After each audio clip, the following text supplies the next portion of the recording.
Bonjour, donc je poursuis ce que j'avais laissé la dernière fois. Je pensais on était rendu à l'épisode 10 que je venais de parler au 9 de spiritualité et dans le 10, c'est ça, dans le 10, je parlais de la partage des richesses, des chics, d'Arabie et compagnie. Puis là, faudrait que je revienne aussi, sur mon intuition avec ces personnes-là ou la personne que je vous dis. Je vous ai dit, je voulais pas trop énumérer avec raison, parce que je veux pas son consentement de un. De deux, elle n'a pas d'affaire à être mêlée là-dedans. Fait que c'est pour ça que je veux pas trop en parler non plus. Mais tout ça pour dire que je peux parler de moi, par contre. Comment moi, j'ai vu ça, tout ça. Bon, je vous ai expliqué que moi, j'ai des dons. Puis je vais pas honte de le dire, là, je le fais là. Le pourquoi du comment pas que je fais ça, c'est aussi parce que on me pousse pour le faire. Ça fait un certain temps que... Bon, hey, si j'oublie, là, je fais une parenthèse, là, parce que c'est important, mais je vais y revenir dans une autre vidéo à la personne en face de moi, OK? Qu'est-ce que je parle, là, pour que je suis poussé? Je suis guidé par en haut à redonner. Bon, là où ce que je sais que ça va prendre un certain temps, puis il y a des fortes chances que je revienne dans une autre vidéo, parce que je vais expliquer, c'est... Je suis TDAH. Bon, déjà en partant, j'ai toujours eu des problèmes de concentration. Quand je suis jeune, on ne connaît pas la maladie. Et jusqu'en 2005, là, peut-être j'ai su en 2008 ou quelque chose comme ça. Et c'était dans un reportage, peu importe, là. Mais tout ça pour dire que quand je suis jeune, on ne connaît pas ça. Puis même, je suis hyperactif. L'hyperactivité non plus, là, c'était presque pas connu. Je vous dirais que à peine on commençait à entendre parler du Ritalin. Bon. Ensuite de ça, je suis dyslexique. Bon. Fait que...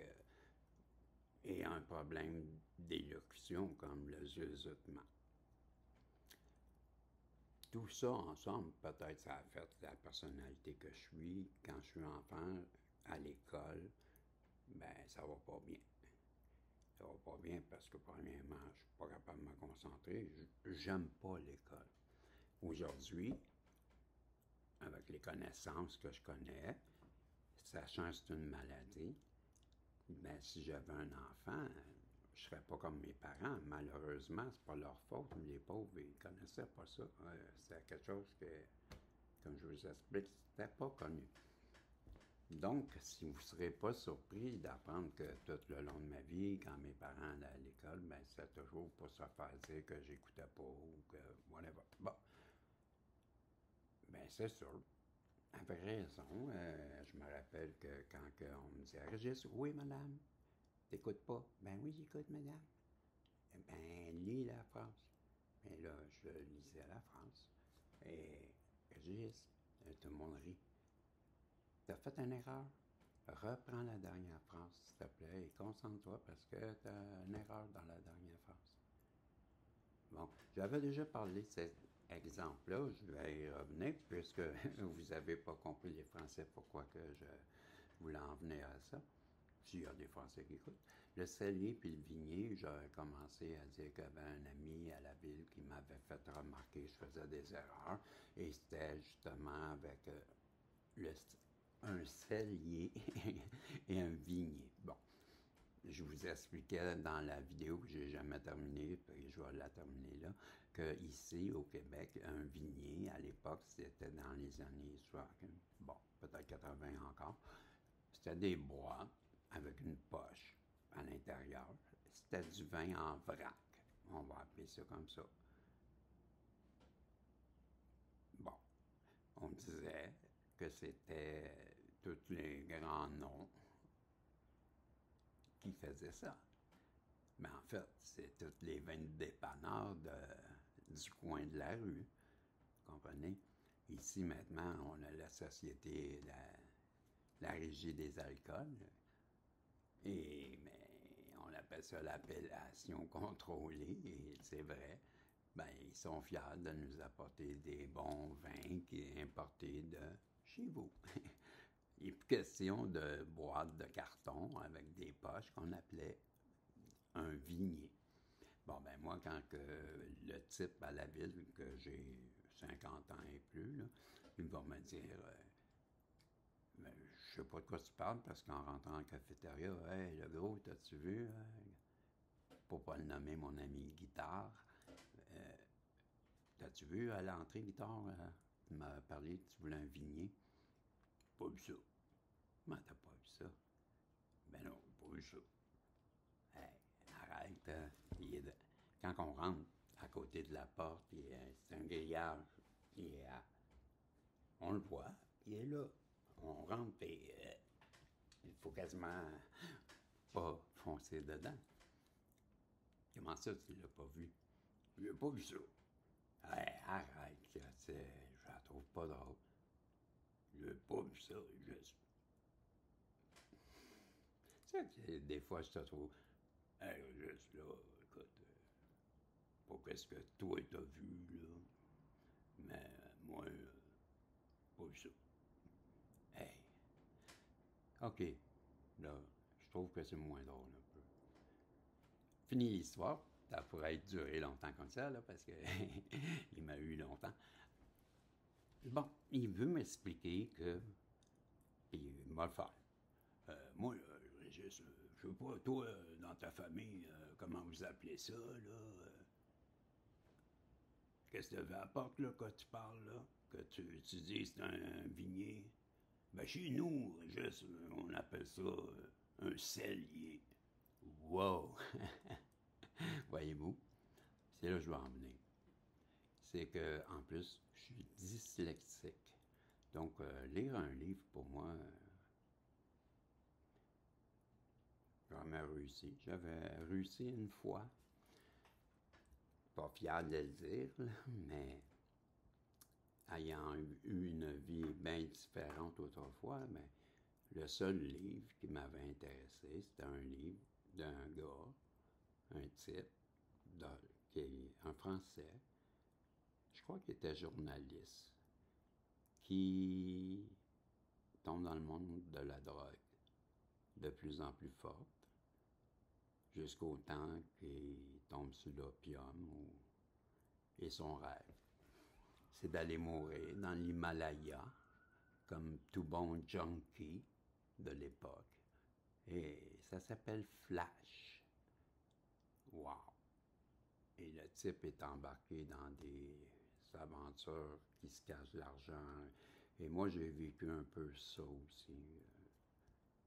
Par après, peut-être par l'influence justement de ce livre-là, je fais le lien là, présentement en disant que j'avais lu ce livre-là jeune. Ben moi, j'ai fait un peu différemment, mais j'ai vécu la Jamaïque, je vous dirais, souvent. OK? Donc, dans le but de revenir. Bon. Tout ça pour dire, je m'éloigne un peu. Hein? Voyez-vous, TDAH, l'enseignement. Il faut que je reste focus, il faut que je reste concentré. Merci, ma belle Isabelle Monbeau-Marco. Ben oui, c'est ça, il faut que je reste focus parce que sinon je me perds. Donc, je vous explique que j'ai de la misère à lire un livre. Hein? À l'école, ça revient tout le temps. Même que chez nous, ben, mon père et mon meilleur ami vont décéder en 2000. Mon ami en 2005 et mon père en 80. Et les deux n'auront jamais su que j'avais cette maladie-là, qui est bien insidieuse parce que tu te trouves nono, stupide nono, c'est québécois, là. C'est niaiseux. C'est ça. C'est bien insidieux dans le sens que ça ne te donne pas une belle image de toi. Donc, c'est ça.